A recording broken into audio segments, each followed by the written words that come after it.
Start it. Quick follow-up on the F-150 with the brand new Rainman engine and knocking noises on startup. 2004 Ford F-150 with the 5.4 3-valve Triton. Customer stated knocking noise on startup. Brand new remanufactured engine. Replace the camshaft phaser, they said. It'll make the noise go away, they said.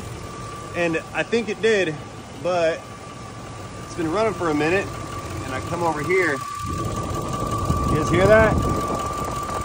Ticket, ticket, ticket, ticket, ticket, ticket, ticket. I don't know. Not too thrilled about this thing. Yeah, bird down here on the bottom side. It's not sounding much better. You hear it?